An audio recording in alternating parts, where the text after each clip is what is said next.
இப்போ ஸ்டோமா வைக்கிறதுனாலேயே வந்து உங்களோட சோஷியல் லைஃப் எதுவும் பாதிக்காது.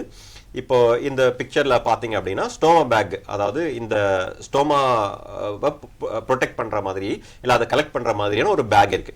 இப்போ நிறைய பேக்ஸ் வந்து ஆன்டி ஆர்டர் பேக்ஸ் வந்துருச்சு, அதாவது அது அந்த ஸ்மெல்லே உங்களுக்கு வெளியில வராது.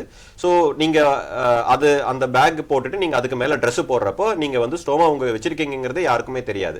அதே மாதிரி இது வந்து நீங்க அடிக்கடி நீங்க வாஷ் பண்ணும் அப்படிங்கிற அவசியமும் கிடையாது. இதை வந்து நீங்க ஒரு நாளைக்கு ஒரு டைம் 2 டைம் இல்ல 3 டைம் அந்த மாதிரி நீங்க எப்போ வந்து உங்களுக்கு டைம் கிடைக்குதோ, எப்போ உங்களுக்கு பிரைவசி கிடைக்குதோ அப்போ நீங்க அதை வந்து வாஷ் பண்ணி மாட்டிக்க முடியும். நீங்க ஸ்டோமா வைக்கிறதுனால வந்து உங்களுக்கு ஆயில் குறையும் அப்படிங்கிறதும் கிடையாது. இப்போ நான் வந்து பிஜி பண்ண டைம்ல, அதான் நான் வந்து என்னோட எம்எஸ் பண்ண டைம்ல நான் பண்ண ஸ்டோமா பண்ண பேஷண்ட்ஸ் இன்னமும் வந்து நல்லா தான் இருக்காங்க. அதனால வந்து ஸ்டோமா வைக்கிறதுனாலயே வந்து நம்ம வெளியில போக முடியாது, நம்மள சோஷியலைஸ் பண்ண முடியாது அப்படிங்கிற நினைக்காம ஸ்டோமா வச்சா அந்த சர்ஜரி வந்து நம்ம பண்ண முடியும், கியூர் பண்ண முடியும் அப்படிங்கிற ஒரு சிச்சுவேஷன் இருந்ததுன்னா நீங்க வந்து அந்த ஸ்டோமா பண்ணிக்கிறது ரொம்ப நல்லது.